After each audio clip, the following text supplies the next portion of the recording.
What's going on, Breaking Brown family? How is everybody doing this Christmas Eve? How's everybody doing? How's everybody doing? How's everybody doing? Hope everybody is doing well, getting ready for the holiday. We're not going to listen. We're not going to go too long today. Y'all got pies and cakes and all sorts of things, all sorts of wonderful things in the oven. But we had to touch on this today. And we also have to, before I get started, remember that on Thursday, this coming up Thursday, we will have a third Breaking Brown show. So we will have another show on Wednesday. Then on Thursday at the same time as this show, 9:30 p.m. Eastern Standard Time, we will do the Denmark Vesey book club show. So do not forget that. If you haven't read it, you can partake. Just read a little bit of the history and get enough to kind of be able to, what's going on, fam? Have the conversation a little bit. So just, show up with us and we can have the conversation. If you had a book and if you haven't finished the book, you can kind of peruse yourself through it. It's not a hard read like that. So take care of that. As always, fam, we got to do some housekeeping. Please like this show if you have not liked the show already. Please subscribe to the channel if you have not subscribed to the channel already. Please do all of that stuff because that's the stuff that we have to do to grow and to move and to do all the stuff we talk about that we want to do. That's what's necessary. So please do that, fam. I appreciate it. Get your libations because it is Christmas Eve. I know in the news that I said New Year's Eve. Sorry, but it is Christmas Eve. Please get your libations. Get yourself comfortable. You have made it to another Christmas Eve. That is a blessing in and of itself. Please hit that bell if you haven't hit that bell already. You can go to donatebrown.com to donate. If you haven't donated, you can also go to patreon.com/ycarnell. If you have not done that. And, if you're so inclined, and you can go subscribe to brown.com. Doesn't cost you any money to just add your name up to the email list. So I have everybody's email list in case something, in case something goes down.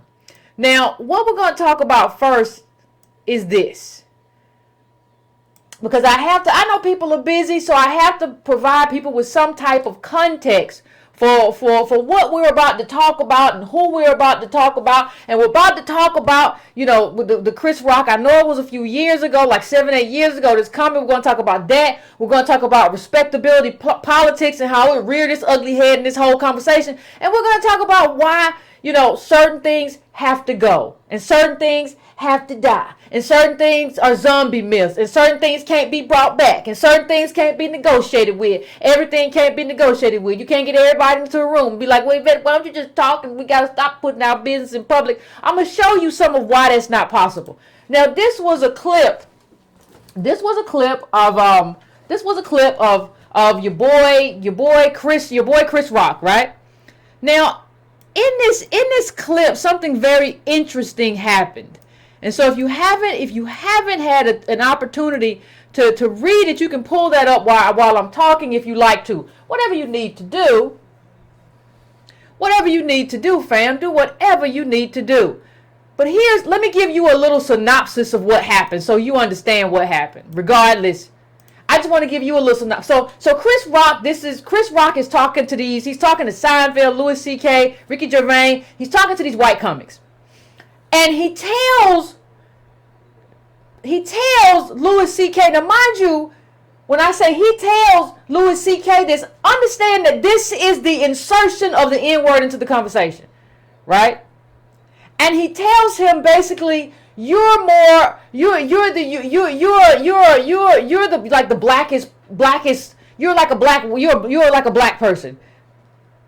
And he says, well, does that, and Louis C.K. then, that's Chris Rock is saying that, and Louis C.K. says, does that make me an N-I-G-G-E-R? And he says, yeah, you're the most N-I-G-G-E-R-ist, basically white person that I know. And the only person uncomfortable in that whole exchange is Jerry Seinfeld. Everybody else is just having a ball about saying the N-word and being able to say the N-word, and they're laughing about it, and they almost laughing about it as if everybody in the room is a white person. And even when even when Seinfeld starts to say, yeah, I never found, I never really found the humor in the word, and I don't try to say the word. And Gervain's over there like, yeah, I use it. They say the commonalities, and they use it in their act. How many people use the N-word in their act? And all these white people get real excited about using the N-word. Wow, oh my God, I use it. Yeah. And Chris Rock is right there. Yeah, he's the most innerish. You know what I'm trying to say. He's the most N-word, everything. And then he says something else. He says everything that people talk about that's wrong in terms of black people, every bad thing, he has all of that. Right? So the kind of, and he says we. He don't say that white people think. He said we. Now mind you, go back to the beginning of this the worst thing. This is why I don't even give Seinfeld a pass all the way, because I understand what was being said. But they start this off with Louis C.K. said, when a white man gets money, he has money. He has money for the rest of his life. His kids have money. When a black man has money, the question is, well, when's he gonna go broke? Or when's he gonna go broke? That's the question when a black man gets money. When's he gonna go broke? And there's no insertion about I understand being funny, but there's no kind of explanation or conversation as to why that is in terms of what is the construct. And I understand that, but you don't just get to, let me just say something.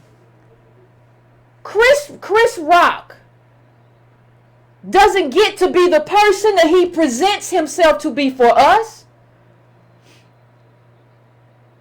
and then be that person around white people. Y'all remember Alexander called in one day and he said, I don't trust another black person until I see him around white people.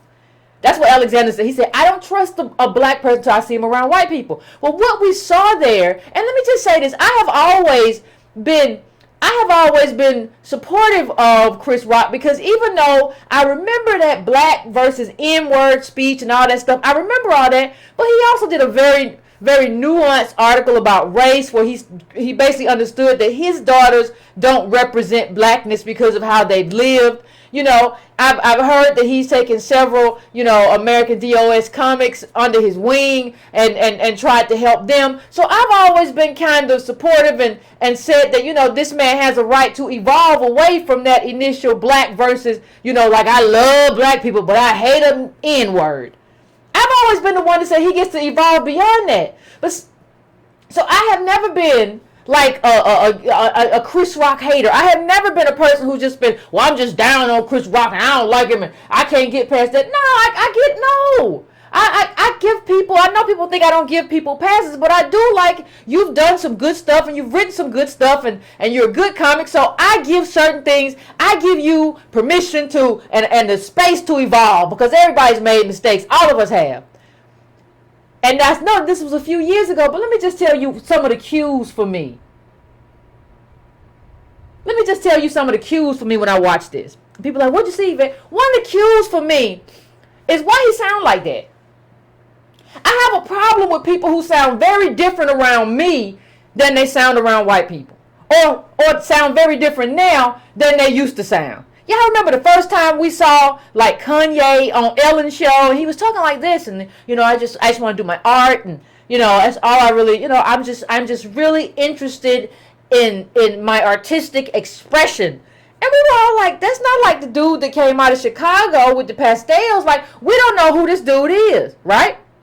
That's how I feel when I heard Chris Rock talking. He didn't sound like the Chris Rock you hear on stage. He didn't sound, and I understand some people be like, well, you have to do that. No, you don't. You got enough money right now to be a free Negro and to be whoever you want to be, right? Or at least you should. Why are you two different people? He said, well, look at this guy, this effer over here, he's you don't know him like I know him. I've worked with the guy. Me and the guy, we worked together, and we worked together for a while. And when you get on stage and you talking, or when you're talking about black people, man, what's up with these people? Let me tell you about white people. That's how you talk. So wait a minute. And it's not just your stage persona. Like when you are in like black spaces, around black comics, that's how you talk. So I'm trying to I don't like this switch up, first of all. Because I don't like this whole vernacular. It's like you come on here one day and I'm talking. I'm like, well, I really have been expressing myself on Breaking Ground. I've appreciated the kind of, expression that I've been allowed to have. And, I've been adding some artistic elements to what I've been doing. You know what I mean, man? You know what I mean, guy? Your buddy pal? Yeah, man. Yeah, that's what it is. Like, when you see that, when I see that, it just kind of rings a bell for me. Like, because either you're performing in that space, or you're kind of performing when you get around us. Because like I said, this isn't just your stage persona. Like, I don't see you talking to, like when you're talking to Dave Chappelle, I don't see y'all having that conversation. I don't see you when a black interviewer gets in front of you. This is, what are you, like your entire vernacular. Like, it's fucker, he's a fucker. He sounds just like, what are you doing? And it's almost, when I see you in that space, it's almost as if I don't see a black man in that space, or I don't see the Chris Rock that I know. I don't recognize the man in that space. And that is a problem for me.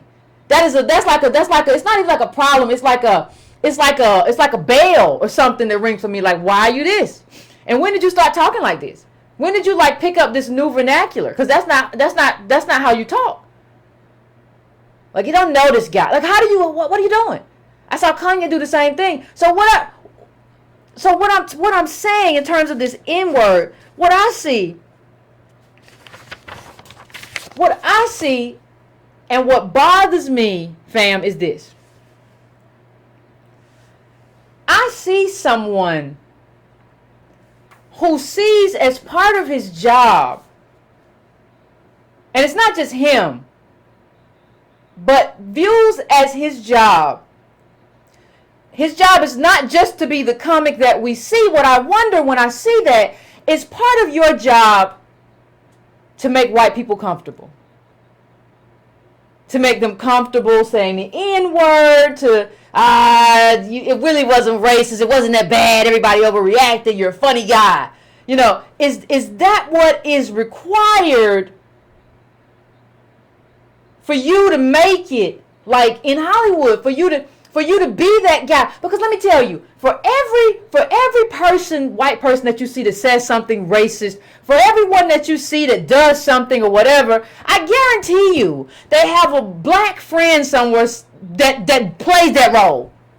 They got that one black person that, it wasn't that bad. I'm just, come on, man. Like, you're not a racist. I mean, you're my friend. We're friends. You can't be that. And what I'm saying to you is that part of what has to happen is that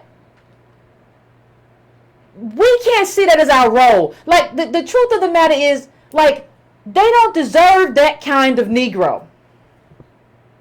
Like, you haven't done enough, not just for you individually, but you haven't done enough for us as a group, for us to be that kind of person that you would make you comfortable. Comfortable with what? What makes you think you get to say the N-word of all words? What makes you think you get to do that? What makes somebody stand beside you and be like, I don't, and Chris Rock said, well, I don't use it anymore because it's played.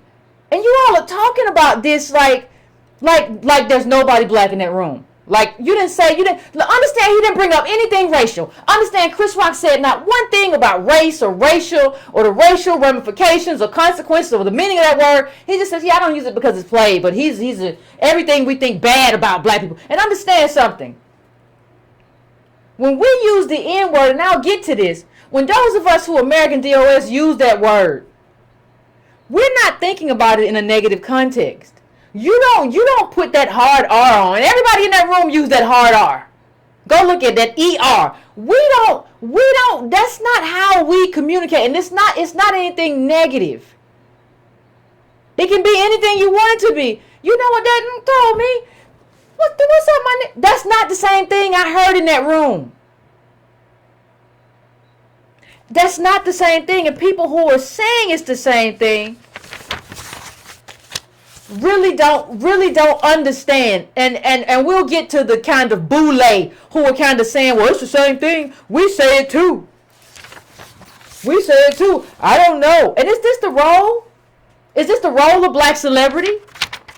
Is the role of black celebrity now to just get in spaces to make their white counterparts comfortable? Is that the role they have to play? And think about if you do that as Chris Rock. What do you do if people talking about, what was his name, Travis Scott, the little rapper? Like, if if you do it as Chris Rock, everybody else like that, is that the game that you all play behind the scenes? Like you're one person to us. Like in front of us, you're like, yeah, the white folk don't understand. I don't know what's wrong with them. And I be telling my girls and but behind the scenes, yeah, guy, I told you, I worked with this guy a long time. He's my buddy. And so the white people looking at us like, y'all don't know that dude. Y'all think he really standing up. This is just comedy. So I just wonder about the public persona versus who the actual individual is. Because I hadn't met the Chris Rock that was in that room. But let me get to and even with Seinfeld, it appears to me like Seinfeld, like, I wondered, like, he's a Jewish guy. Like, did his oppression actually, like, inform him? Like, the oppression of his group. Like, I wonder if that informed his, like, I ain't comfortable. And I'm not even trying to find the comedy in the N-word. Whereas, like, Chris Rock, who actually come from that, it's just like, I'm going to make this white guy an honorary N-word. Just because we work together and he has bad qualities. Like, everything we think of that's bad about black people, that's what he is, and that's why I'm going to call him that. That's some pretty awful stuff. That's some pretty awful stuff.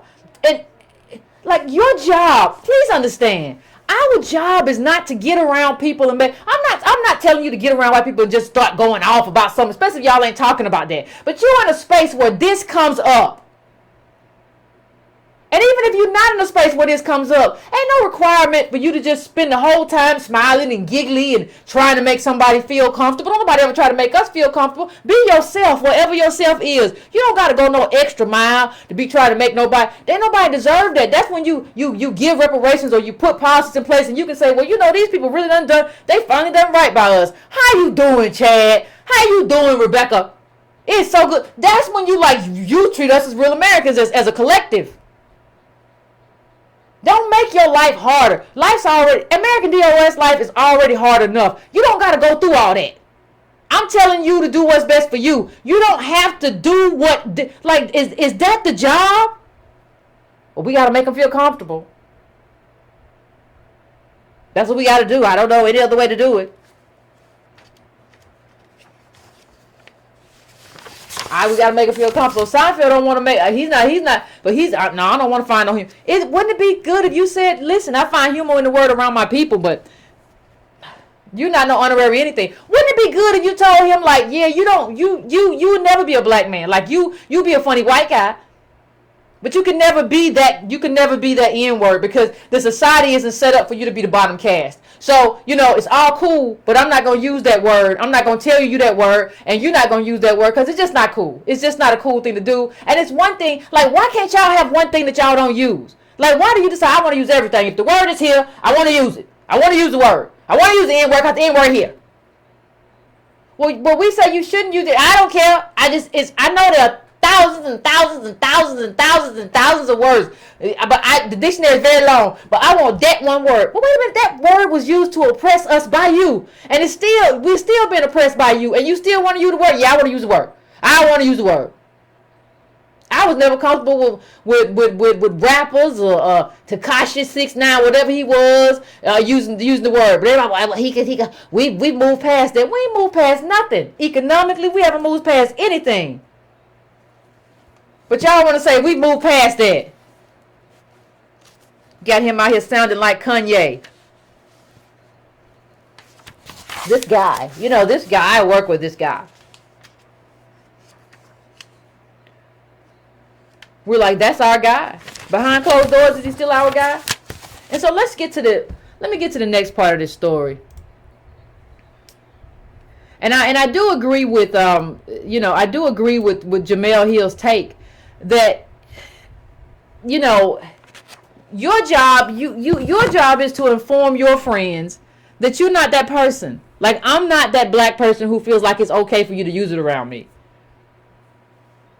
No, like, and if you feel like you need to, if you have some type of weird compulsion, then maybe you should be somewhere else, dealing with somebody else, talking to somebody else, having different friendships. That's not my deal.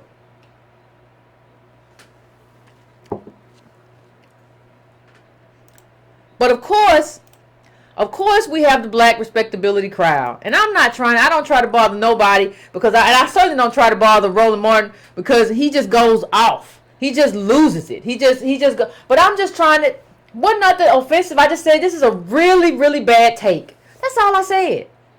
That's all I said. It wasn't nothing offensive. I said this is a bad take on what happened. Well, let me get this straight. Folks, especially a lot of black folks, are angry and outraged to see Chris Rock say it's okay for Louis C.K., a white man, to use the N-word.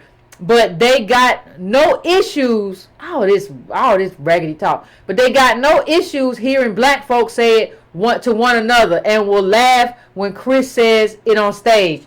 WTF. Listen.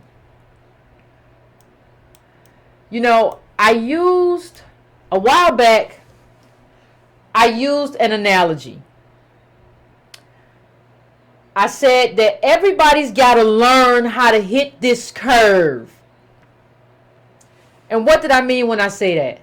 What I mean when I say everybody's got to learn to hit the curve, what I mean is that you can't drive a straight line. America's a complex place. You got to go over hills and gravel and into dirt and through mountains and through deserts. You got to be able to get out the car, change the tire, keep on driving, drive through snow, drive through mud, drive on a beautiful highway, then get back onto some gravel and hit it and keep going, and you can't miss a mark. That's what understanding is in America. Understanding is not believing and saying and regurgitating the same thing. And that's what I poked at Martin, like, hey, Roland Martin, like, this is wrong. But you can't poke at Roland Martin or tell him nothing because he just goes back crazy. Like, he just goes mad on you with this respectability stuff. Like, listen, let me just say something. I used the N-word. The last show, I slipped. It's just like, and I think Coach said this, but we all knew it. It's just like if it's just like women, whether you like it or not, will call each other bees. Some, not all. Some. You'll see gay people calling each other F's or whatever. It's not the same thing. It doesn't mean the same thing. Coming from like the N-word, whatever you feel, it is not the same thing. It is this.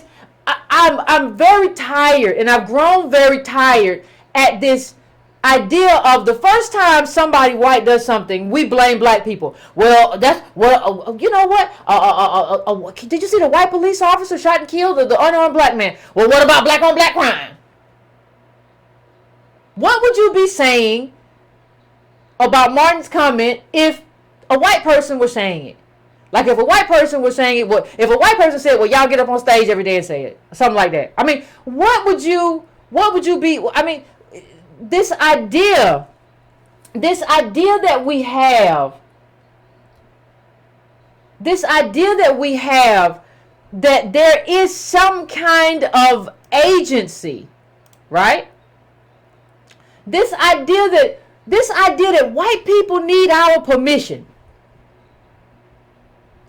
to like, if we didn't say it, they wouldn't say it so much, and we can't really say too much about them saying it because we say it. Understand that they started saying it before we ever started saying anything, before we even know what they were gonna name us or our ancestors slaves. They started saying it. They don't need our permission. They said it to otherize us before we ever uttered a word. This has nothing to do with us in the sense of how we communicate with one another. This has to do with the group that has oppressed us and continues to oppress us in terms of a societal hierarchy, saying a word that is oppressive and offensive. Right? And their refusal to abdicate the word. This has nothing to do with us. Why can't you just blame them? Why can't you just blame them for like, why can't you just say, y'all leave this word alone? Like, well, y'all listen to Chris Rock say it at the comedy show. What's that got to do with anything? Do you honestly think black people, well, I stand strong. I stand strong on my belief that we ought not use the word. Don't nobody care what you stand strong on. You're still wrong. It's not the same thing. It's not used in the same way. It was not used by black people to oppress other black people or American DOS people. That's not what happened. There is no nuance. See, the thing is, there's no nuance in this understanding. And you have this belief like if we stop saying it, then maybe they stop saying it. Well, if we didn't do it, and that's just wholly inaccurate. It's like when you hear people say, well, if you want white people to respect us, pull up your pants. Don't nobody want to see your drawers. Well, I agree. I don't want to see your drawers either, right? But guess what? That's not going to change how the dominant culture, the dominant group, or the group with all the wealth treats you. They treat you that way because you don't have no money, you don't have no power. They don't treat you that way because your pants are sagging. And it's funny to me that white kids get all the freedom in the world to have green hair and black fingernails and spiky hair and girls can wear little thongs that come up to their rib cages and low-rise jeans. And I don't want to see that either. But don't nobody say nothing. It's not considered like an assault of any kind. It's not considered like, well, they're degraded in terms of who they are. They're awful people. No, it's just like they kids. But our kids don't get to be kids. Our kids are they don't have good culture. These kids are awful. White people would treat people better, would treat our people better. We would respect ourselves and we wouldn't wear them clothes. Let me remind you that Dr. King wore a suit. And white people did not treat him any better. As a matter of fact, he took a bullet. Dressed up in his Sunday best all the time. And it ain't work. Because it's never been about how you look. It's never been about how you present. That's just what they tell you. That's never been what this whole thing is about. And part of the reason that we're still here is because the Black Respectability Group has all these problems and misunderstandings about who we are and how we got here and what's keeping us here. What's keeping us here is not the inability to put on a suit and get sharp and get tailored up or whatever you want to call it. That's not what's in the way of us progressing. What's in the way of us progressing is the fact that we come from slaves, we have no money, we have no wealth, and that benefits America. It benefits America to have a bottom caste. We got to put the nuclear plant somewhere. We got to put all the poverty somewhere. Who gonna take all these subprime loans? Who gonna go to jail? We need somebody to go to jail. We ain't got enough jobs. Somebody got to go to the jail. Somebody got to go to the prison house. You go. We'll say what? Since y'all come from slaves, it's real easy just to keep y'all subjugated and then first thing we're gonna tell white people is y'all inferior and that y'all like little monkeys. And then we're gonna say some other stuff. We just gonna keep making up stuff, and then we're gonna say it's y'all fault because look at the ages. We're gonna make up stuff and we're gonna keep you at the bottom. It ain't got nothing to do with what you wear. It ain't got nothing to do with what we call each other the N word. It got nothing to do with none of that. Got to do with the fact of what we come from and what that means in terms of our lack of wealth. Because lack of wealth in America is lack of what it means to be American. If you wasn't around doing the New Deal and got some of that money because those homes accrued wealth and they're used to pay for stuff, and that stuff was used to pay for businesses, and that stuff was used to pay for capital, and while we were doing business, they took us off the board. People could just string us up, steal our mules, whatever we were using for business. When that happens, what that means is that you were taken off the board in terms of being American, in terms of being able to compete, and they have nothing to do with calling the N word. Well, I'm opposed to that word. Don't nobody care. You don't have a nuanced understanding of America. And then when you everybody keeps telling me, well, Yvette, I don't understand why you can't have a conversation. Why you can't have a conversation? I always try to have a conversation with people but these people are egotistical. They go crazy when they start talking to me. So I go, okay. So I say something to Roland today. Haters will be all around you and will look like you, but never think like them. Stay focused, blah blah blah blah blah. Everything's all this hip hop garbage of like this. I did it. If you disagree, you a hater. Like you a hater. Oh. They just chasing my clout. They clout chasers. You ain't got no clout. What's going on?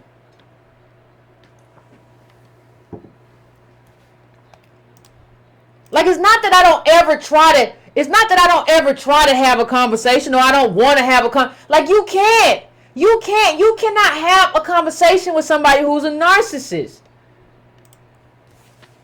You cannot have a conversation with somebody who puts up like an image of themselves, like laughing at you, like they're a kid. Like I can't communicate with you. I can't get through to you, and I don't know. Like how do you expect me to get through to a person like this?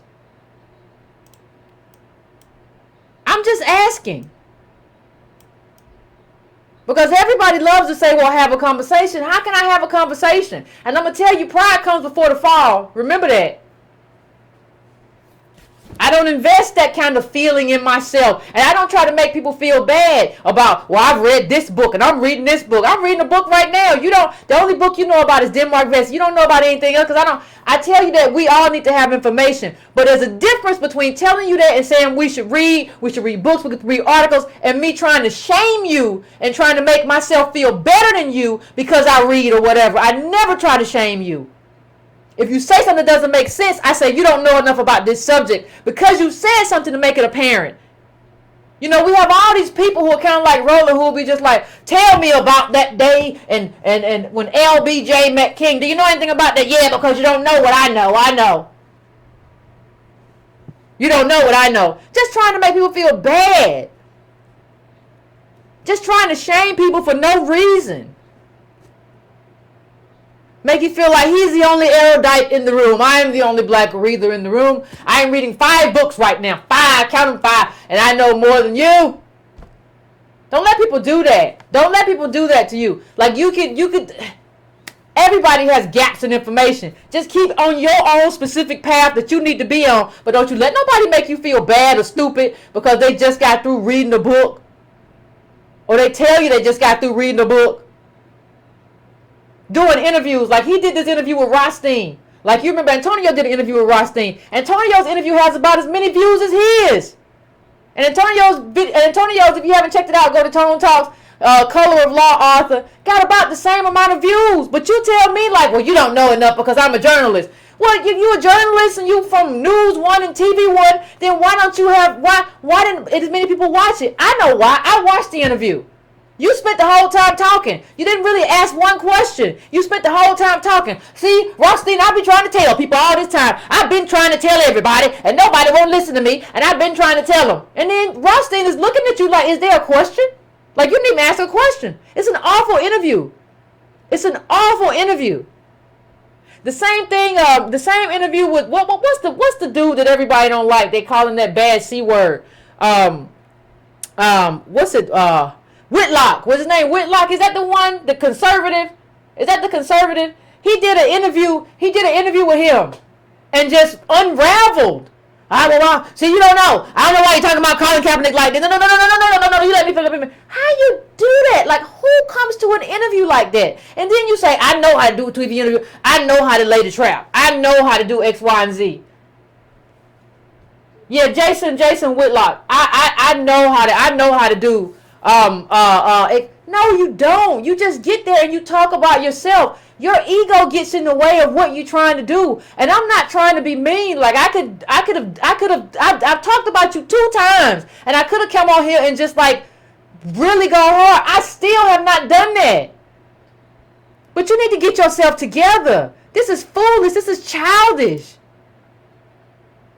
And you think I give a damn? I don't follow nobody but me, basically. What are you doing?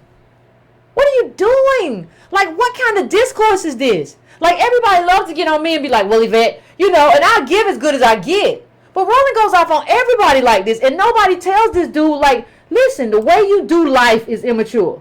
Like, on Christmas Eve, this dude is out here tweeting like Kanye. Y'all remember, did y'all see the whole story the other day when Kanye was talking about how Drake was threatening him and all kind of weird stuff? Kanye was having one of his episodes. Like, that's how Roland be tweeting, and then like he be going at everybody. It's just like, I don't think we understand how odd that is. And like how the inability to take criticism is really a problem.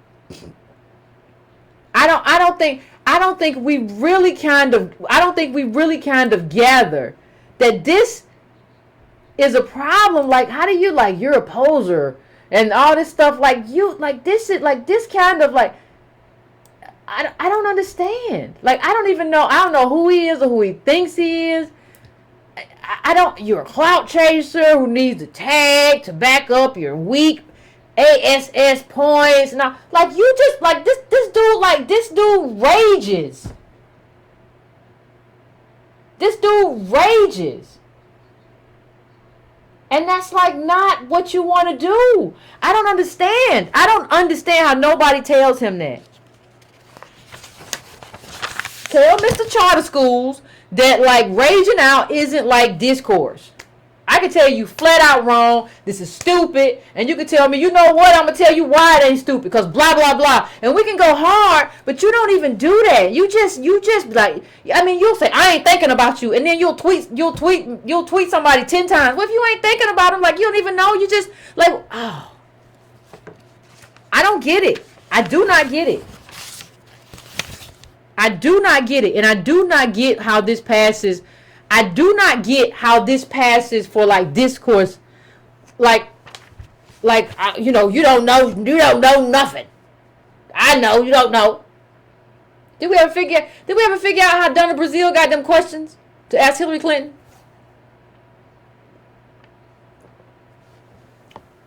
I got a lot of unanswered questions. If you want to really talk about unanswered questions, if you really want to go there, we can go there. But I wasn't trying to go there. But I'm just telling you that this is a problem. I'm telling you that we don't, and you know, part of the problem is too, like, part of what happens with us is that we like to see that kind of stuff. I think we have to, there's nothing wrong with getting somebody who got to get got. But, like, we like to see that the whole time. Bing, bing, yeah, go get him. Yeah, boom, yeah, you dare him. And it's just like, no, like, you still haven't said why. Like, in all of that mumbo jumbo, get your butt off my timeline, I'm about to cook gumbo. Like, in all of that, you still never engaged a nuanced argument about why the N-word used by an American DOS person is synonymous or has any kind of sameness with used by another person. You still haven't done that. You know? You still haven't done that. You still haven't said, listen, I'm going to tell you why. The N-word. And you put up this little clip and this little snippet, and it was just garbage. Something about burying the N-word and lighting libation. I don't know what it was. But it was just like, you still never got to the heart of the, like, you still never, like, addressed, in your own words, why. You think there's a level of sameness between a white person saying it and us. And why you bring us up into the conversation. It doesn't make any sense. It didn't make any sense when you said it, and it don't make no sense now. So, you know, I don't know what we're going to do. It's Christmas Eve, though. So I'm going to let y'all talk a little bit, because I always talk a whole lot. So I'm going to let everybody talk a little bit. I'm going to take a break, and then I'm going to go to the phones, and I'll let y'all have the floor. We'll be back in a few. Give me 3-4 minutes, set the phones up, and we're back.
family. We are back. We are back. We are ready to take a few calls on this Christmas evening. So I'm going to go to 510. 510. I'm coming to you. 510. What's your name? Where you calling from? What's on your mind? You there, 510? Oh, hey. Hey. Yes. I'm glad to be on the line and have enjoyed you since I've been listening. But I wanted to say that for Roland, he really is a clown, and I'm looking forward to the day that, he's just kind of just washed away in terms of just even listening to him. I was really disappointed this year when I went to one of my national conferences, and he was one of the speakers at our public meeting. And he is just someone who I've just watched over the years he knows what to say. He just has those kind of points that he constantly just adheres to get the crowd, excited and going. So even at the Congressional Black Caucus, whenever I've attended there, he's just someone who's walking around wanting a lot of attention, and I'm totally unsure as to why he has been able to gain the momentum that he has, but it seems to be declining. I also didn't appreciate when Roland, just to show how much of a clown he was, when he had Umar Johnson on his show, and it was almost like a total attack, for him. But I was glad that he was able to hold his own, Dr. I remember that. But it just shows you that he's in it. For years, I've known that he's in it for himself. He's a kind of egotistical maniac, and I'm glad you guys hold your own. And clearly, he knows that there's some folks in the room that's giving him some serious, challenges, because he doesn't have anything to say for the black community. He's in it for his own self. Thank you, fam. I appreciate your call. The thing about Roland that bothers me. The thing about him that bothers me, I don't even know. Like, he could, I agree with a lot of what the caller said, but he could be in it to help. But it's just if your ego is that big, even if you're in it to help, what's going to happen is that you're always going to end up tripping over your own ego. That's what's going to happen. Your ego is going to drive you crazy, because your ego allows you, not having a big ego allows you to be wrong and be just you got a point. I think I might have got that wrong. I have said that before to people, even online, if we're having a debate and you make that's a good point. I don't have anything to protect except this idea and this movement forward in terms of American DOS. So if it comes to me that you have a point, I don't have any problem conceding that point. And if what you want is the best idea for the group and forward momentum for the group, then I think you shouldn't have any problem with that either. And I don't have any problem even with Roland Martin calling names or whatever, all that stuff. But even when I encounter people, sometimes I'll block them or whatever. I'll be I don't call people names regularly. Roland does that all day, and I don't think you understand. I just don't. I don't know how people could kind of entrust you. I understand sometimes it happens. It's Twitter. But you do that clowning, jonesing on stuff. You do that all day. And I just want you to, I really and truthfully, I'm not even trying to people be Yvette, you're not going hard enough at Roland. Because I'm not really even trying to demolish him right now. I'm saying can you get yourself together? Stop telling me about your years at the Chicago Defender. Stop telling me about your years at CNN. We both on YouTube. Can you round yourself up and get yourself together and stop popping off? And you're not 21. Is it possible for you to navigate the world as a grown person? I'm going to the next call. I'm going to 732. 732, what's your name? Where you calling from? What's on your mind?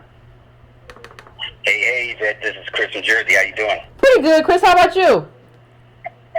I'm doing well. Merry Christmas. Thank you. Merry Christmas to you. Thank you. Thank you. First of all, I got to say great job with the episode from last week with Boyce Watkins. Oh, thank you. The Boyce Watkins takedown. I got to say that was one of the most enjoyable, but also one of the most needed sessions that you had this year, and I really appreciate you for that. I appreciate it. Thank you. So thank you for that. I think in the spirit of Christmas, I was like, listen, if I had one of my slash hopes slash fantasies come true this year, I said, and I'm going to set up the scenario for you, and I would love just your feedback on two questions. Okay. If you, Antonio Moore, Cynthia McKinney, Sandy Darity, Derek Hamilton, Dr. Kevin Cosby, Julian Malveaux, Claude Anderson, Cornel West, and for good measure, got to throw in Louis Farrakhan. Let's say Trump commissioned the 10 of you for a closed session meeting with him, and he gives you all 3 months to put together a proposal for a black agenda for black America. One, do you believe that the 10 of you could get on the same page and put together that proposal of issue items to be addressed? And then two, what would you say would be your top 2 or 3 proposal items? Well, to answer your first question, if you give me a once in a lifetime, I know, to answer your first question, if you give me a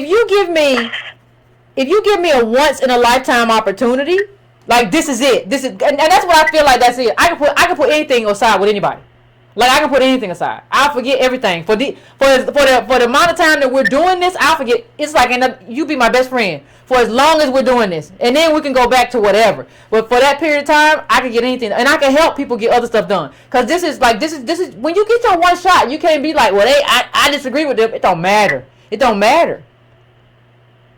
But for me, I think reparations is always going to be on the table for me, and I don't care who it is. And if you can't do it that way, I would talk to Trump and be like, hey, you trying to take all this money away from all this other stuff, right? You talking about all this immigration. What I need you to do is listen, if I know you're not going to talk about a check, I need you to go in and fix Flint. I need you to go in, hookworm, they ain't got no sewers in Alabama. We talk about the poverty on the black belt. I need an infusion of capital in those places. Because if you ain't trying to cut no check right now, I need an infusion of capital in American DOS spaces. Then we got to talk about mass incarceration. And we ain't just got to talk about mass incarceration in terms of just letting people out. Nah, that's a con. What are you doing to rehabilitate these people? What are you doing to make sure that they have a job and an opportunity once they get out? Ain't no job when you look at Chicago, Detroit, the places, when you look at Atlanta, when you look at all these places, ain't no jobs, right? So what exactly are you doing to ensure that when these people get out, that they have somewhere to go, that they have something to do, that they don't end up right back in jail? I don't want them just wearing an ankle monitor. I'm talking about rehabilitation, and I'm talking about what it does when they get back up, when they get back on the street. The next thing we got to talk about is all these cuts. We got to talk about all these cuts that are going to hit the black community. All these tax cuts that you gave the rich is going to hit us right in the butt. It's a lot to talk about on that list. Right. Well, it's definitely hypothetical, and, I see some people in the chat saying they hate hypotheticals and these types of questions. I totally get it. I see the Trump presidency, as we all do, spinning out of control, and just, thinking, like, imagine him pivoting to appeal to black America and pulling some type of move of this nature, and that's kind of the root of the question. For me also, it's really thinking about the need for us. I think for me, if I were to be in that group or to definitely propose something, for me, one of the top priorities would be an official classification within the census. Oh yeah, that definitely has to happen. But that definitely has to happen. But I need, in terms of my top 3, I would put that just as a no-brainer. But in terms of my top 3, I need something with money attached. Like, I need something with a dollar sign attached to it. I need you, listen, just apologize for reparations. I mean, to apologize for slavery. I need you to go out and do a press conference and apologize. This country apologizes for slavery and all that, and let's get the ball rolling. American DOS, and I want you as an American president to talk about what we deserve and in terms of what we built in this country that other groups don't. I want you to do that. And you can do it. Trump can do it. You can do it. You ain't crazy. Right. Well, I appreciate your feedback. Thank you. No problem. You have a good day. Or enjoy your Christmas. Merry Christmas. All right, you too. I'm going now to 202. 202. What's going on? What's going on, Alexander? What up? I ain't none. Merry Christmas, Breaking Brown family. How y'all doing? Hey, now hold up. Now look, let me say something up front because I get to rolling Martin in a minute, but I want to say something about this Chris Rock thing. All right, so I have a general policy, ladies and gentlemen, of I believe in absolute free speech. Mm-hmm. Absolute. Even more so than what the Constitution requires, because I assume that most people are thinking bad things. I assume it. So even if it don't come out their mouth, I assume that they are thinking of it. Now, I just want to set that out, from the beginning. I believe in free speech. I give people the room to say whatever they feel. Now, this requires being a true intellectual. And a true intellectual has a few rules up front. One, I don't believe in name calling. Name calling is always the sign of a weak argument. But two, I want y'all to remember this. Remember this, you don't remember anything else. It is impossible for anyone to insult, offend, or embarrass you without you first giving them the power to do so. I give no human being such power over me. So people, when they try to apologize to me, say, I'm sorry if I offended you. You didn't offend me. However, you can be offensive, but you haven't offended me. There's a difference. I also want to say something about the use of the word nigga. Now, I don't use the N-word. I say nigga. I believe in using, we all adults, so I don't believe in sugarcoating that either. I've said it on TV. I'm a person who wishes we could go back to the days of Archie Bunker, where the word was used routinely on television to make true points about the ugly history of this country. But let me say this. The word nigger is not the first word in the American lexicon that originally started off as a bad word to one group of people and ultimately became used as a term of endearment. A lot of people who call themselves, there's another word, a lot of us call ourselves Christians. Christians actually came from the word Christiano, which was Greek, and it was a Greco-Roman slur to describe followers of Christ. It was not a word that was adopted by the people who were followers of the faith. From 0 to 70 AD, they were known as followers of the way. Jesus was the way. You will not find the word Christian used in the Bible until Acts 11:26, when Paul says it was there at the church of Antioch that they were first called Christians, and they were called Christians as a slur to describe people who followed Jesus, who was called the way. And that slur, Cristiano, essentially meant partisans of Christ. So I just wanted to point that out. But it became used as a term of endearment. And even today, followers of the way or Jesus use the word Christian as a word to describe them. So I just wanted to point that out. Likewise, the word nigger has become used in similar fashions with black people amongst black people. Now, let's go to the Chris Rock video. It's interesting you bring it up. I did a post on that when that first happened, and the name of that post was called A Gulp and a Squint. A Gulp and a Squint. Why did I call it a gulp and a squint? Because I pay very close attention to body language, baby. You can tell what's going on with people if you watch their body language. And around 18, 19, 20 seconds of that video, after Ricky Gervais is laughing about the use of the word nigga, after Louis C.K. is laughing at the word use of the word nigga, and this is where Jamil Hill is wrong. She's right about the first part. But when she says that Seinfeld was the only person that was uncomfortable in that video, she's a lie. Go and look at seconds 18 and 19, and what you will see is my post was called A Gulp and a Squint. And you see Chris Rock. He kind of crutches, he gulps. The gulp becomes the moniker, the trying to mask the internal of what he's feeling. He gulps and he squints, and it's a hard squint. It's a hard squint. Now, let me ask you this. How many times y'all gulped and squinted around white people? Real talk.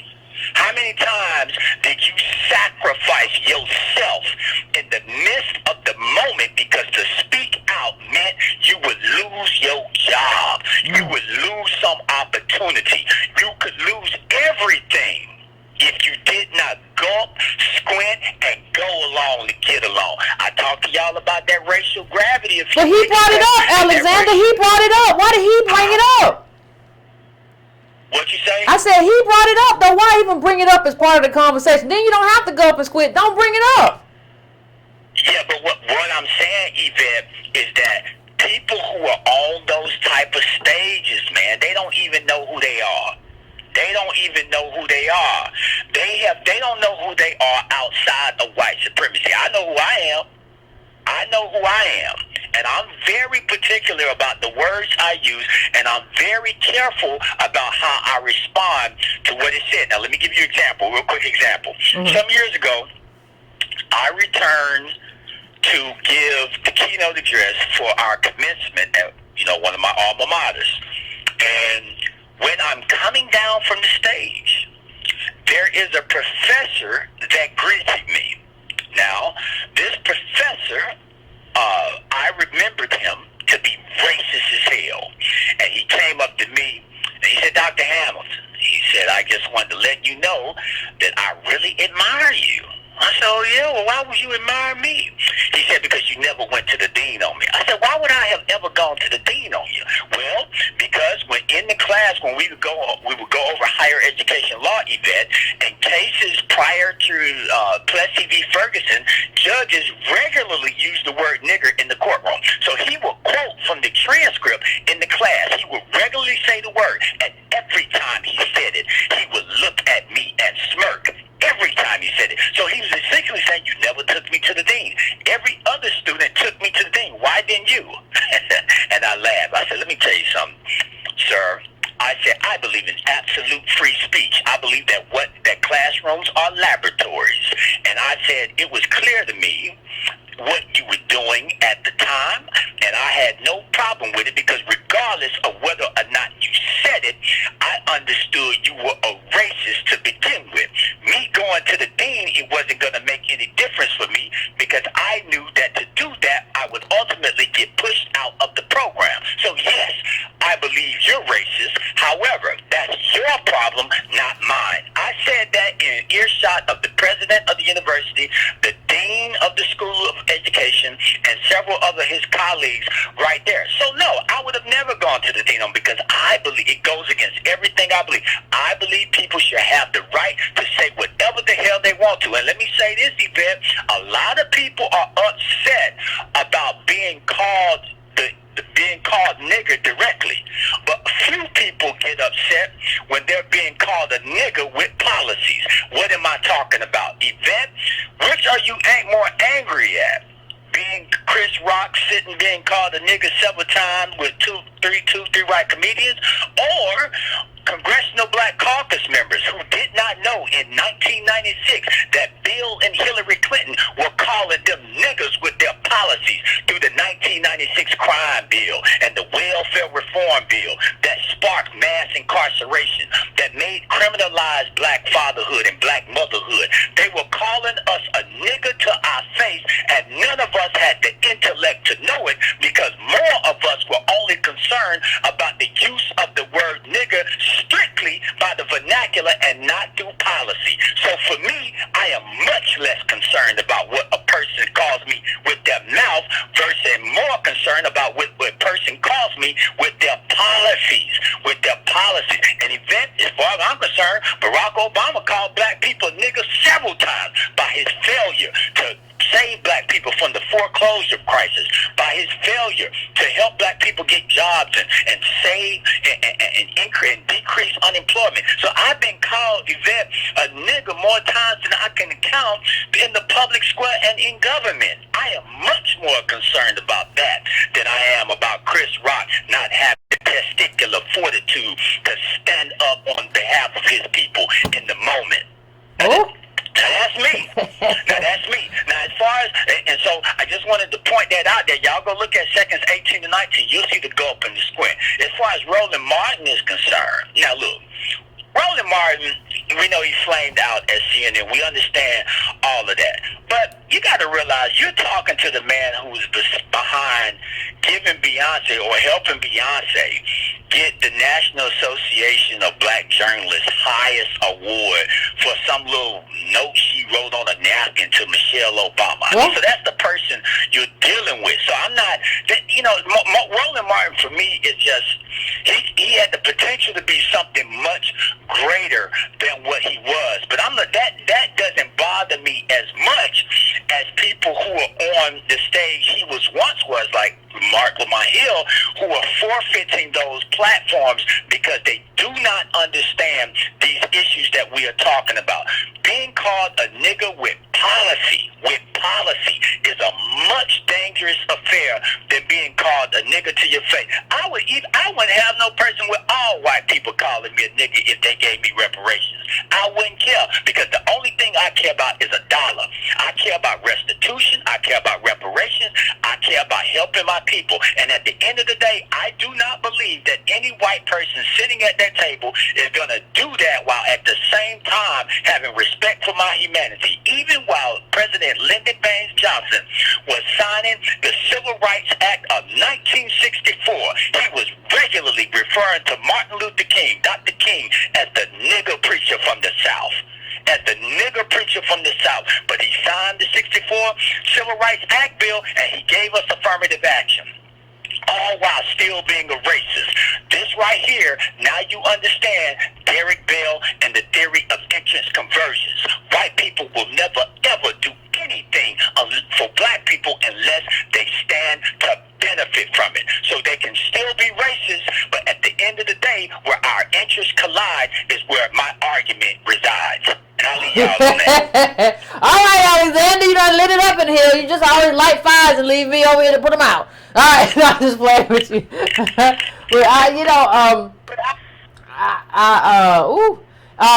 Yeah, I mean, Alexander, ladies and gentlemen, as always, what can I say? I can't. I mean, I think that's true. I mean, and what I will go a step further and say, like, they're never, like, our interests are never going to converge if we don't push it.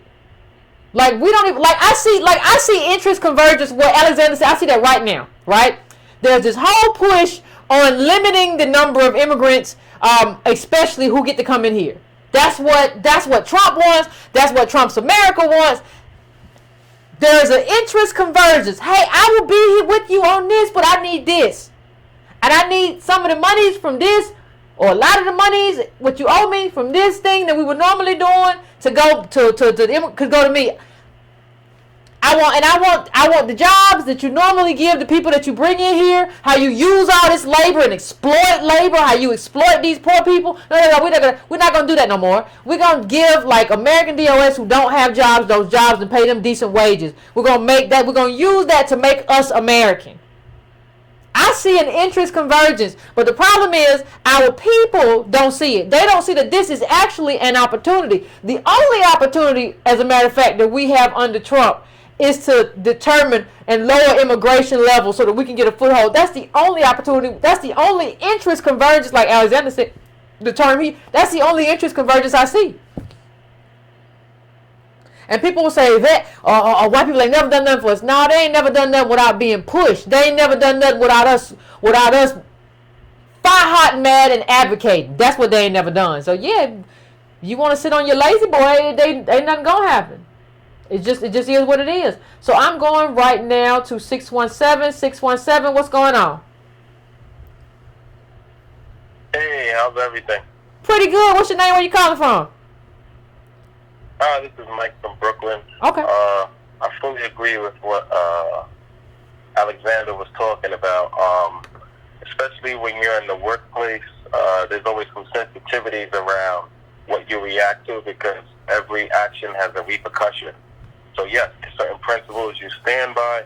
There's certain red lines that cannot be crossed, but you have to pick your battles, as you always say. Uh-huh. So I did notice he was uncomfortable, but I think the guy crossed the line, and then he was in his peer group of the comedians, and then he didn't know how to take it, and the other guy kept going too far. But everyone else was uncomfortable, so I don't think we should basically throw the guy away.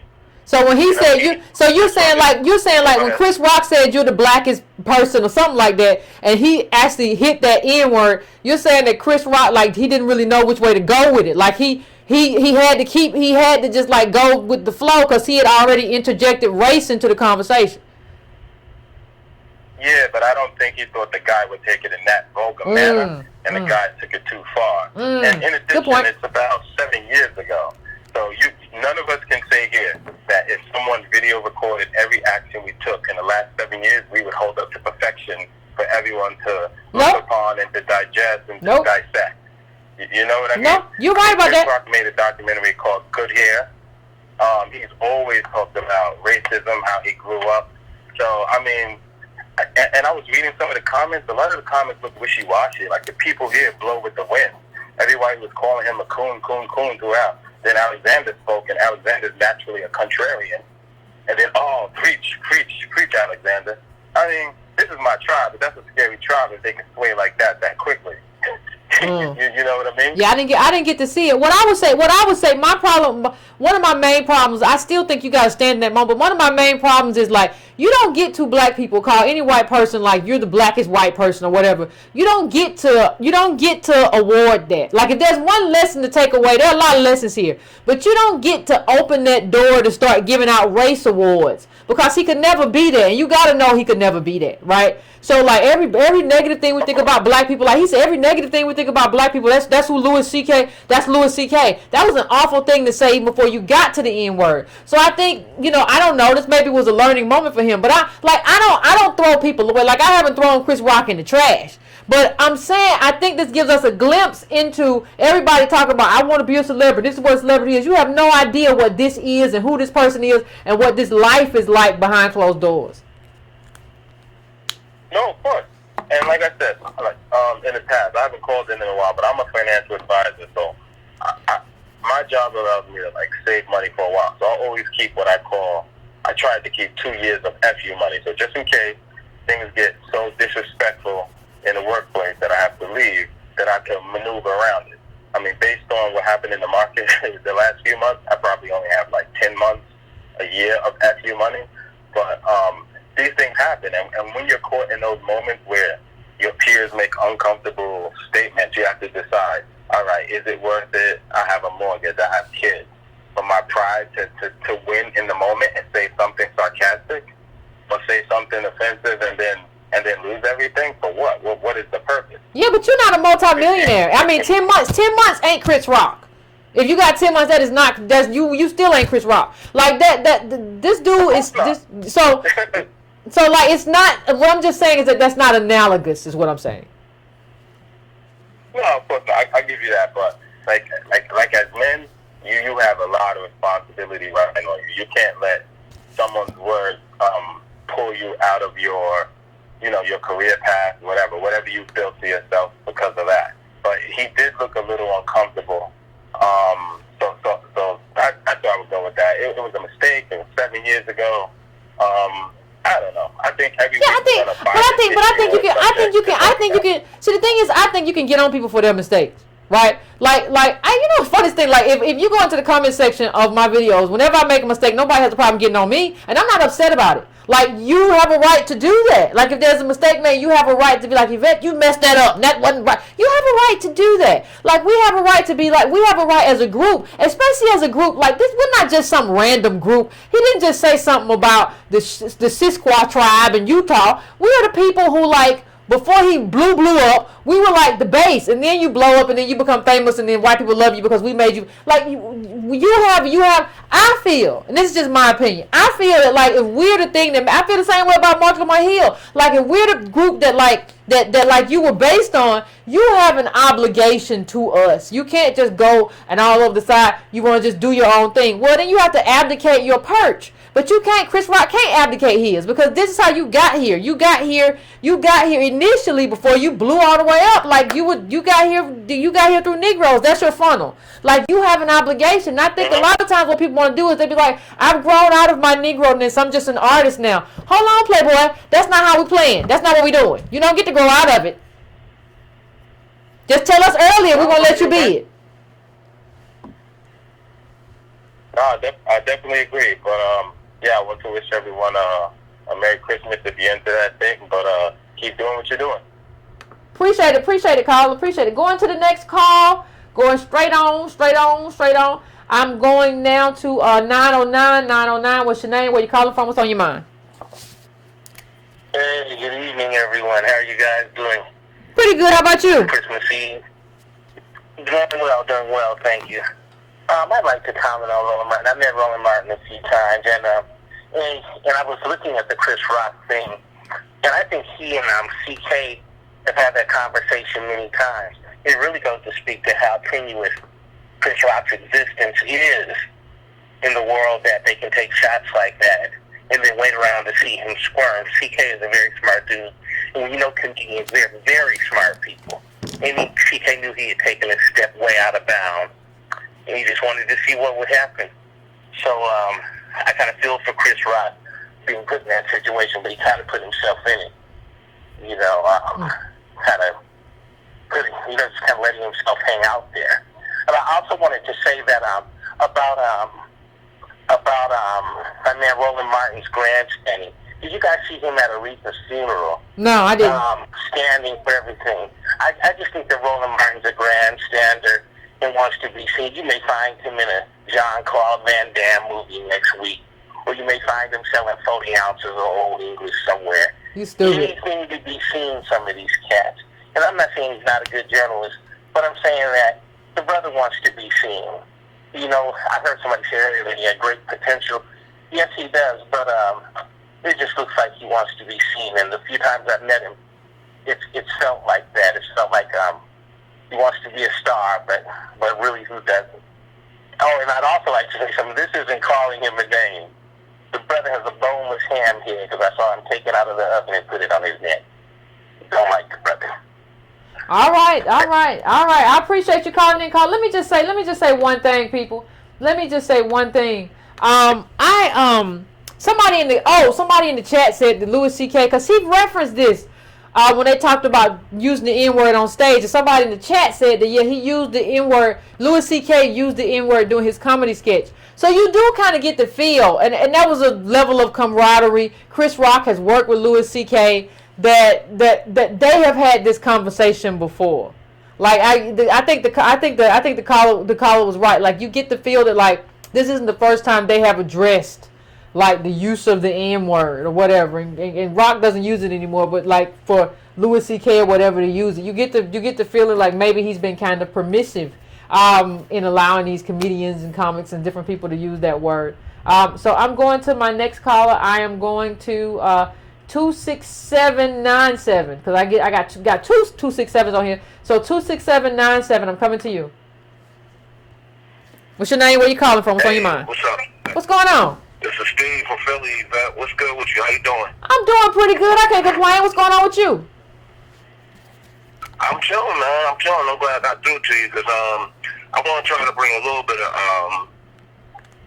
of perspective to that conversation that C.K. Lewis had with Chris Rock. Okay. And what I think happened was C.K. Lewis was kind of quoting Chris Rock when he said that to him. Like, Chris Rock did this skit a while ago, right? Uh-huh. And he said that it was a civil war going on between black people. I don't know if y'all remember that skit. Yeah, that was like, wasn't that like 2005 or 95 or sometime? It was a long time ago, wasn't it? Right. It was a long time ago, right? So when he said that, he said, civil war going on between us. It's black folks, and then there's niggas. And then, so basically, when he made that distinction, right, he was talking about niggas is like the worst part of black people. So in that conversation, right, Chris Rock said that C.K. Lewis was like the worst black person, right? And then C.K. Lewis said, "Oh, so you saying that I'm a nigga?" He was basically. Okay. What happened with that? Good what take. Chris Rock did was I did this little video on that, right, a little while ago. I got, just a couple days ago, I did a little video, but I was telling, that's what the point I was trying to make with that, like, this is what happens when Chris Rock said that, he literally came out and said, I hate niggas. He said he wish he could join the Ku Klux Klan. So in my video, I was saying, what are we expecting from this dude? What are we expecting from a dude to say that he wish that he could join the Ku Klux Klan? All right? And that, I know that you in comedy, right? But still, like, you on the stage, you doing a comedy skit. Certain things ain't funny. You feel what I'm saying? Yeah. And, so I just wanted to bring that perspective. Yeah, that's a good perspective. Conversation. That's all. No, I appreciate it, Kyle. I think that was an interesting take. I think that was a good take. Yeah, he was like, so you think, you got the worst of black people, so you saying I'm a nigga. Now, and you have never told him that he can't say that. That you said it. You probably told him he could say it on stage. But he's saying, oh, so I'm the worst of black. You said the worst of black is the N-word. That's what I am. Yeah, that's interesting. That's a good take. I think that was a good take. I'm going right now to 619. 619, what's your name? Where you calling from? What's on your mind? Hello, Yvette. Hey. Can you hear me? I can hear you. What's going on? Hi, Yvette. This is Andrea. Hey, Andrea. And I'm calling from help. Hi, how are you doing? Pretty good. Okay. I'll tell you what I'm thinking about Chris Rock. I'm thinking about Monique. That's all I can think about, because he wasn't supporting her, and I'm not looking for revenge, but karma happens on its own. Oh, wow. Yeah. He didn't support her. No, most people didn't. Yeah. Yeah. So, you know what? Come what may. Then I want to ask you a quick question before I say one quick thing about Roland Martin. Now, you don't have to answer, because it's a little bit personal. Are you going to be testifying, if you're called to testify, against Boyce Watkins in those two trials? Not one, he has 2 losses. I don't speak on legal matters, but I have not been called to do anything. But I have not been called to do anything. I'll just say that. But I understand. Yeah. I understand why you wouldn't want to talk about it. That's why I gave it preface that, right? But I haven't been called. But I haven't been called on to do anything. Just FYI, I haven't. Okay, thank you. And then the final thing I want to say is, did you see Roland Martin when he threw a tantrum on Candace Owens? And I don't really care about their issue. It's the fact that he threw a tantrum on her because he was denied a press pass to the black Republicans. Remember all the young people went to the White House a few months back? He threw a Twitter tantrum because he was denied a press pass. Then when he was able to get in there, I guess as a guest, he just verbally abused those young black brothers and sisters in there and just completely treated them like garbage, just like you're talking about. And again, it's irrelevant who they are, but if you can go online and look at that, he has just talked to them like trash, wouldn't let them say anything, demean them. I mean, well, that's what he does online. That's what he does online. You can defeat that person in terms of, there's enough for you to defeat, Candace Owens and all that. There's enough information for you to defeat them. You can defeat them in a debate. There's enough for you to do that. You don't have to especially in that atmosphere. You at the White House or whatever. Weren't they at the White House? What are you doing? Yeah. Yes, go check it out. And then finally, he acts to me like April Ryan, who insults the press secretary and insults Trump, and then was crying and screaming when she wasn't invited to the White House Christmas party. Does that make sense to you? Why would you want to go? Yeah. Yeah. But wasn't she holding the pie with Sarah Huckabee Sanders? Wasn't they holding the pie together when they said she didn't bake the pie and they was in the picture with the pie? People be so contradictory. I don't know what they be doing. So immature. But thank you very much. Keep doing what you're doing. Don't be intimidated. Keep your head up. I appreciate it. Thank you, Carla. I appreciate it. And yeah, I think. See, the thing is, I understand. Nobody, Like, the thing is, here's what I think. Even if if you disagree with Monique in terms of Netflix and the deal or whatever, then I needed you to be quiet, of course. But it's just like, everybody act like they don't understand, like, well, what is it? Like, if you, like did you reach out behind the scenes and have a conversation, or you just, like, everybody, it's like everybody just goes silent. It's like you just go silent unless you're taking up for Netflix. That's what happened during that whole period to me. Unless you were taking up for Netflix, everybody just went quiet. Everybody didn't understand race or racism or how, like, what that was supposed to mean, or couldn't nobody do the math, and, well, you negotiated wrong. That's what Charlamagne said. That don't have nothing to do with that. And then when you see them doing other stuff, and it comes out to find out that, hey, we see the paperwork, and see they have been doing stuff at Netflix. They really stuff been going on. Then don't nobody want to say nothing. Right? And so it's just all really weird. It's just all really weird. I'm going now to 856. 856, what's your name? Where you calling from? What's on your mind? Hi, this is Karen calling from South Jersey near Philly. That was Anti-Afro Svengali's channel. Hello, thank you for exposing Umar Johnson for his scams. I just wanted to say that I recognize that voice. She's amazing. Oh, I didn't know nothing about that. Your first call came for Umar. That was a little scary. Everyone knows he's a scam artist, but I don't get into it. Taking my call. But I just wanted to say about Chris Rock. Your previous caller, the gentleman, mentioned this. That was Bring the Pain, that comedy special Chris Rock did, 1997. If y'all go back, Chris was the only black person on Saturday Night Live. A couple years later, 97, he got Bring the Pain. That's when he was saying, C5 figure, boy, I hate a nigga. I wish I could drive by, join the Klan, all that stuff. After that, y'all peep it. That's when Chris blew up.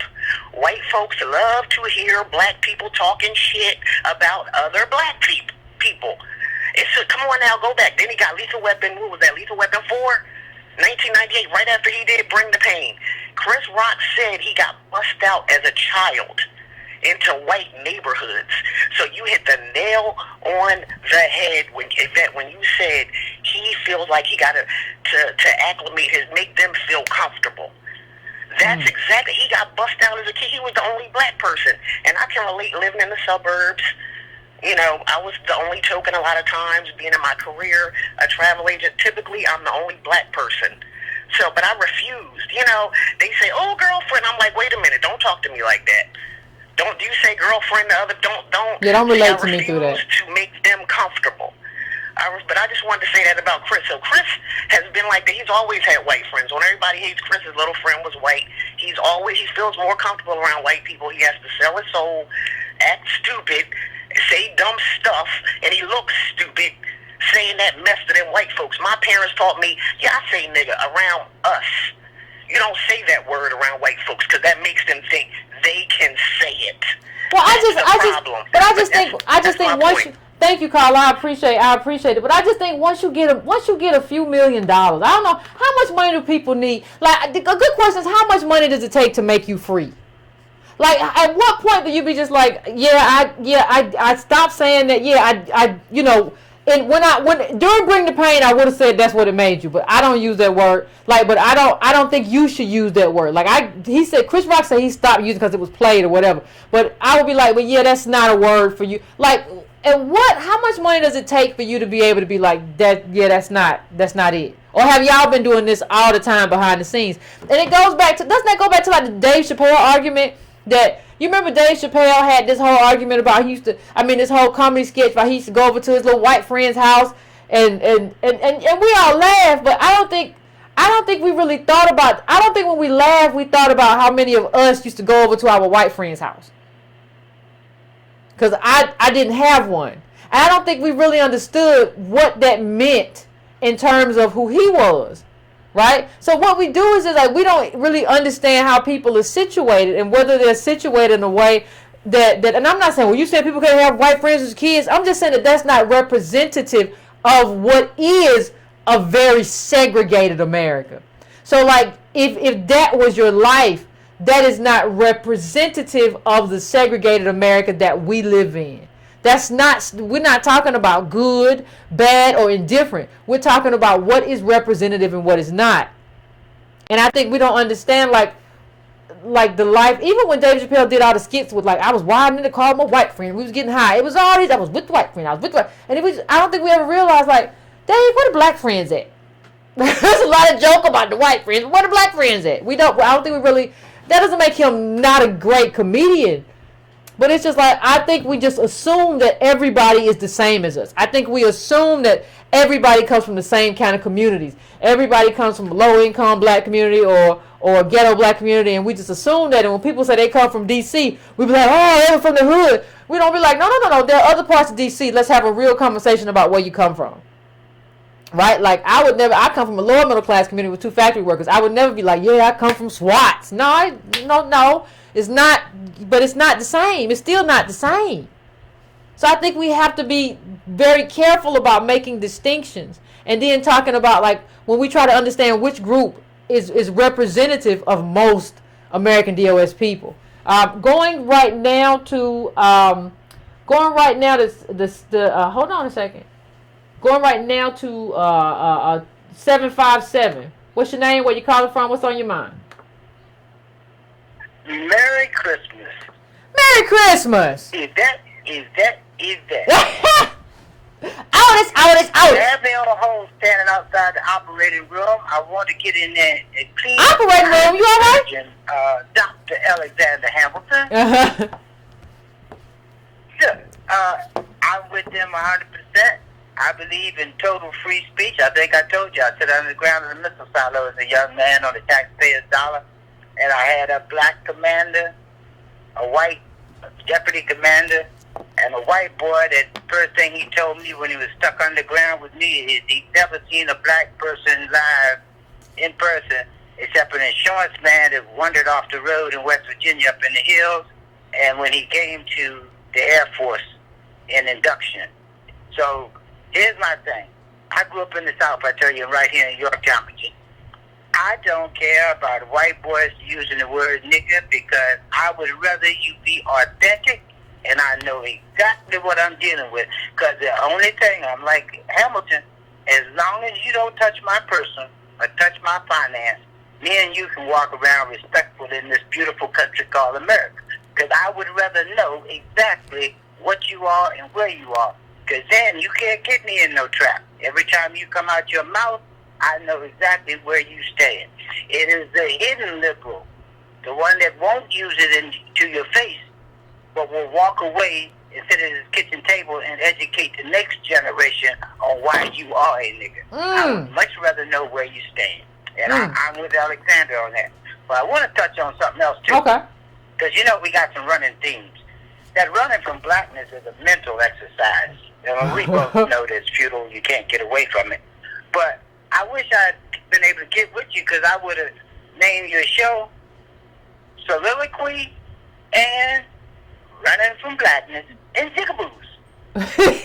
See, Roland and Chris are Jigaboos. They believe that they are that special Negro, that super Negro. As long as I am acceptable to white people and can show them that there are some of us that can be exemplary, then I ingratiate myself to you and do what? My income flourishes, my position and my self-worth, because they are running from blackness. Chris Rock, the young lady said it was 1997. I actually put it in your chat so people could see it because my mind was going straight to it. I can't stand the Negro ever since 1996 when he got on the stage and told you everything that white people don't like about niggas, black people don't like about niggas, and I hate niggas. So when he sat there talking to Louis C.K., the reason what my man said, gulped and flinched, the reason he did that is because he brought up the subject, but then the white boy took control and started steering the car. It didn't turn into just a little tacit exchange and then we move on. The white boy actually took over the conversation.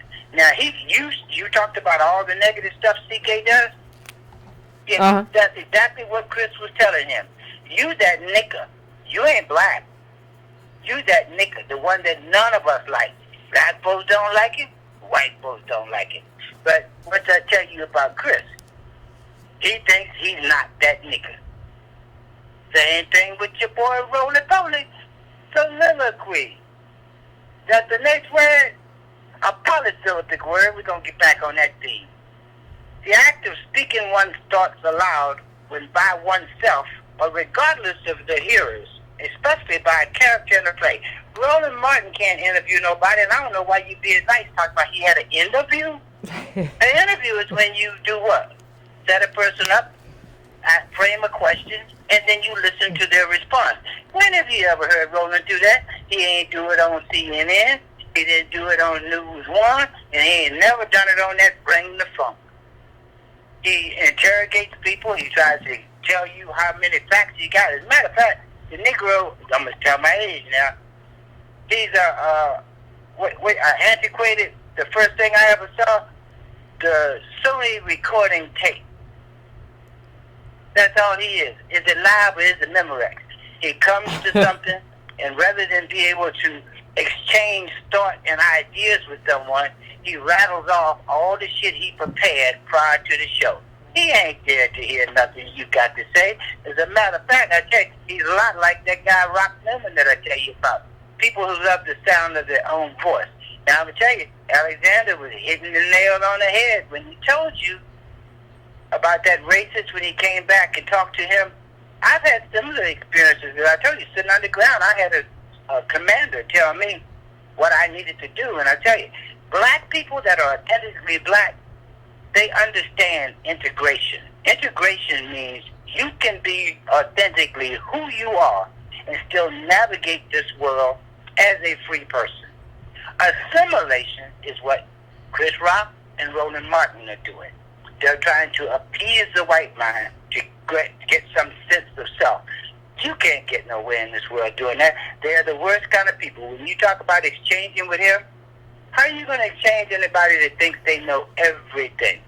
When you confront him with information that he cannot process, what's he do? Turn to personal attack and demeaning you. So I'm telling you, look, I love you. I'm glad I didn't get no eggnog before I started this conversation with you. But I'm going to tell you, you can't save them, but I can tell you this. Once they crash and burn, you'll be right here being able to write the epitaph. So don't worry about them. Do what you do. Thank you, Otis, as always. Thank you, as always. And you know what? You know what Otis just reminded me of, too? Like, you know, it's interesting when you put it, like, when he said Louis C.K. got to start steering the conversation. They always steer it back. Like, you thinking this guy is your friend. Like, y'all friends, and we're both comics, and we work together.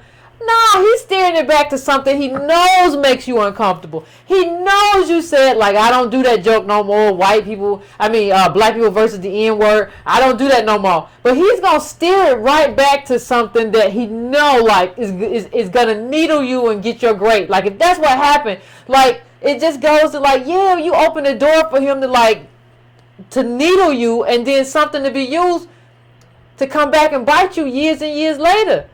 Like, I don't think people understand, like, if that's what happened, he was saying that, like, oh, you're saying I'm the N-word because that's what you say in your skit. I don't think people understand, like, if that's what happened, like, this guy is not your friend. Like, he's a horrible person. But, no, that's who you befriended, so you deserve it all. But, like, that's not, like, if I have a friend who's a comedian and they have said publicly that they have moved away from a certain joke because it makes them uncomfortable and they've evolved, I'm not going to then, when somebody says something that kind of leads in that direction, say, oh, I'm going to go back to that joke you don't tell no more because, you know, it offended black people. You're saying I'm a da-da-da-da. It's not your friend. But somebody in the thing said the truth, somebody in the chat, he wrote Pootie Tang, right? So you need him. Like, you need his comedic talents around you to kind of help you with projects and stuff. So on that hand, you let him kind of do what he wants to do. It's all and people are like, I want to be a star. Do you really? It's a lot you got to do. 254, I'm coming to you. What's your name? Where you calling from? What's on your mind? Hey, Sister Yvette, can you hear me? I can hear you. What's going on? Hey, look, I love you, sister. I just want to make a few points. Okay, I'm not too much concerned about what Chris Rock said. I don't deal with brothers like that. But when he said in that special, that I love black folks, but I hate niggas. So if you're following going to tell it right. Secondly, I would like to say I think it's a respect thing. If you're gonna use that N word, then whether they say it or not, or we say it, it's about respect. And I'm going to give you a real quick story. I'm calling from Youngstown, Ohio. I grew up here, and I came home one time to visit. There were these two young brothers. Well, I hadn't seen them in a long time. I went to school with their uncle. So they asked me for a ride home. They go to the local college here at Youngstown State University. So his brother got it. He asked for his brother to get in, and when he first got in, he was, "Hey, what's up, my head here?" I said, "Hold on, you can walk home." So his brother said, "Well, he's 21. I said, "Well, good. If he's 21, he can walk home." And what I'm saying is, I think all of us have gotten too comfortable to think that we can say certain things around certain people without asking them. And secondly, there's a couple of things I want to piggyback on. Another reason why we're not respected, we don't know who we want to be. We keep calling each other black. Black has no standing in law. I got a T-shirt that says I'm not black, I'm not African American, I'm not a Negro, I'm not all the other words that they give us. I listen to your show. You playing Christmas music. The same people that gave us Jesus gave us Christmas. Same people that gave us Jesus and Christmas called us a nigger. So what do we want to be? Okay? We want to be a Christian one day. We want to be Muslim. We want to praise Farrakhan. But where's the Nation of Islam when Malcolm got killed? As long as he was calling the crackers blonde face, blonde hair, blue-eyed devils, it was all right when he was repeating what Elijah Muhammad said. But when he made that statement about Kennedy, the chickens that come home to roost, and they said, "Wait a minute, those are his statements." They don't just call us the N-word because they don't respect us. And then our people, I'm thinking like, why are you shocked that it's even come out of their mouth? Another thing I want to say that when you kind of went in on Boyce Watkins, if he's cheating people, you got to deal with that. But that brother has a business. I run a business too. 90, 100. No, hold on. Wait a minute. But hold on. Let's not go into two different topics. But let me tell you something. I know a lot more about what that brother. Hold on. I know a lot more about what that brother has than you. I work with him for years. You can't come in here and tell me what that brother has. You don't know more about him than I do. Like, you have not worked with him for years. I know a lot more about what he has than you have. You think because you got a business, you know more than me. You know more than me about what he has? You don't. No, I'm not. I'm just saying, Pat is the agency that contracted you, that. Hold on, I can't hardly hear you. I didn't say nothing.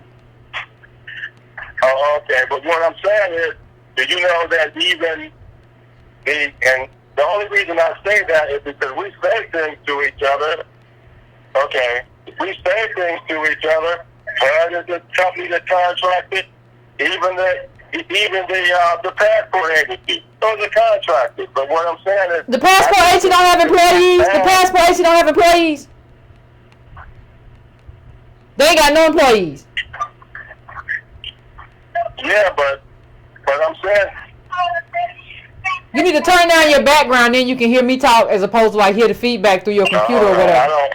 Hold on, it might be because I'm on the phone and I'm listening to you on my tablet. But anyway, yeah, they have employees, but they're a division. I worked for the government for 24 years. I did too.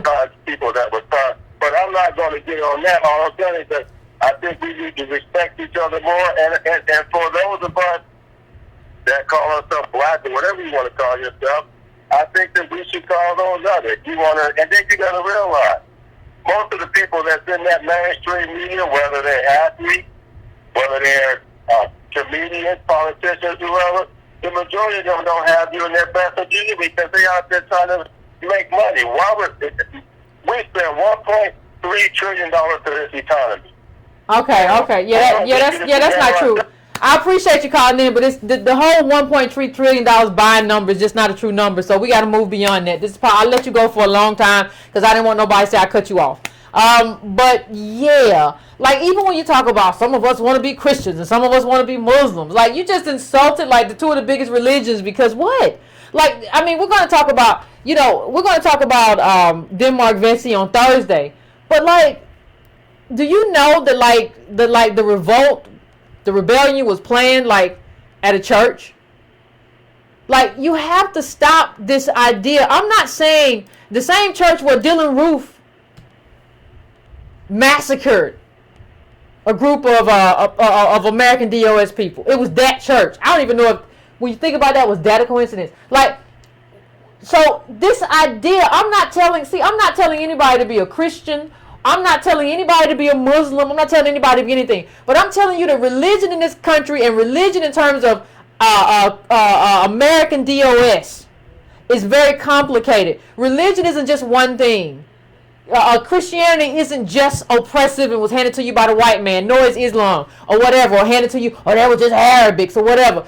When you look at like the Vesey Rebellion and how that church as an institution was used, and when you look at how activists went into the church during the civil rights movement and basically convinced pastors, some pastors, not all, but let's use this institution, because what you have is an institution, but an institution is only as strong and as powerful as the people who reside within that institution. So if we're not using our institutions correctly, then I think the fault lies with us. If we are too passive in terms of our theology, if we are too passive in terms of the theology that we use, and so that we just think like, well, you can interpret Christianity there are a lot of different. There's black liberation theology. There are different interpretations of Christianity. If you don't have an interpretation that is about justice, Jesus, and Jesus justice, then that is your problem and that's your pastor's problem. But that ain't got nothing to do with the fact that, well, you see, we just want to call ourselves Islam and we want to call ourselves because we don't know what we want to be. No, some people are religious, some people are Christian, some people are Muslim, some people are atheists or whatever. They ain't like we confused. People are just different things. People have decided to have different religions. Somebody's Buddhist over here. That don't matter. So what do you mean? Like, well, we can't decide. What does that mean, man? Come on. I don't even know. We got a lot of different people doing a lot of different things. Since when is that a problem? And well, you can't say that about, you don't know. I got a business. I mean, come on, man. I'm going to my last caller, fam. I am going to 845. 845, what's your name? Where you calling from? What's on your mind? That's great. How you doing, Sister P? Pretty good. How about yourself? I'd like to greet the family in the greeting words of peace. We like to say it in Arabic language of Assalamu alaikum. I was running down your timeline. My name is Brother Camille. I'm calling from Beacon, New York. I am a student of the Most Honorable Elijah Muhammad and a student of the teachings of the Most Honorable Elijah Muhammad and a student of the Honorable Minister Louis Farrakhan. So I'm calling you for the first time, and I listened to all the callers before I seen the title, and I'm glad that you made the statement that, we should all, let me take this off speaker. Can you hear me clearly? I can hear you pretty good. Okay, so good. Okay, so for the audience and to the last call, I did come across the timeline, and I think it's very important that we be clear as a people. When I say as a people, I am clearly stating this to the black people, that, we could talk religion after we have some freedom. This is all good. We got to respect each other's points of views, and we're going to have some differences, and we're going to disagree. But we need to know how to disagree, and we need to know how to argue in the best of manners. So this is why, there's so much discourse. The brother mentioned that, he don't refer to himself as black. This is a common problem in the black community. No matter what we refer to ourselves as, whether you're a gangbanger, or you're a Jehovah's Witness, we should not look upon each other's title and just look at the function of what one is doing, okay? We have a job to do. We have a job to do as a people. And whether, the audience agrees or not, listen, Chris Rock, I don't know that man. And I really highly doubt that most of the viewers know that man. And I understand this is a topic show. But as a brother to a brother, I hate that when we have to drag our brothers through the mud in the public view. You understand what I'm saying, sister? This is something that's perpetrated abroad. And when I say that, this is through the mass media. You know, the most effective devil in America, as Brother Murray likes to put it. That's an acronym for the media. Okay, so this is what's happening to us. We attack each other with. I mean, we have no problem with it. We have no problem with putting an assault against each other. Actually, this brother raised Malcolm. Yes. Okay, let me just say something. I hope let me just say this real quick, and I'm gonna let you finish. I think the opposite is true.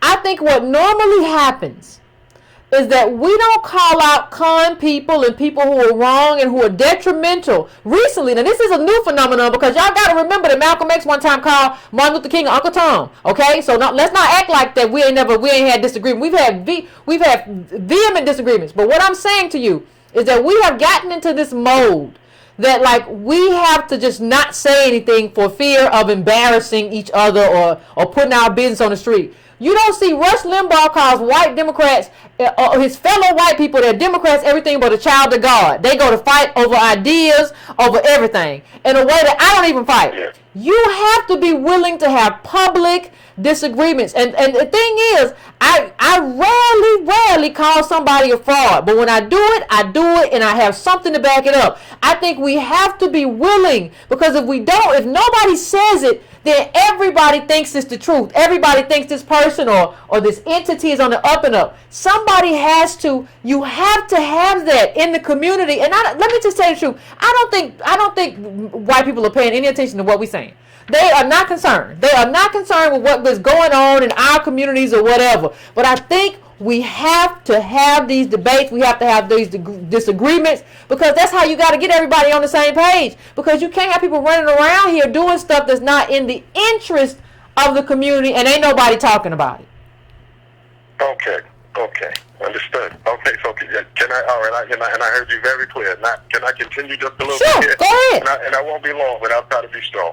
Okay, so this is. I understand what you're saying loud and clear. And I when you go back to Brother Malcolm, this is something that even being a student, in the nation, that I'm reluctant to touch on, because, that is something that we were not around for, but we should let the brother rest as he is. And I would say this also, is that there's one in our midst today that raises one from the dead like myself. Okay? So I give all the praise to God for sending Minister Farrakhan that teaches us the things that are being taught. So listen, I'm going to say this, okay? And I respect everyone's opinion, and however you view things, that's fine. There's a time and a place, I believe, that we have to address these issues.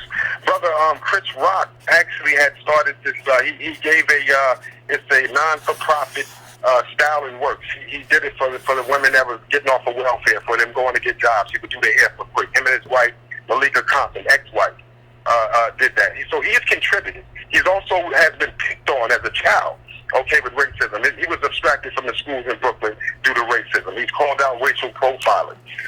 But we do understand that he is a part of a system. And it operates in a way that I don't understand, you don't understand, and the masses don't. Okay, so I'm saying that, you're right. We do have to call out scammers, and we have to do these type of things. But I do believe that there's things called a phone call that we can do also. We can meet brothers and sisters in private. We don't have to benefit the masses of.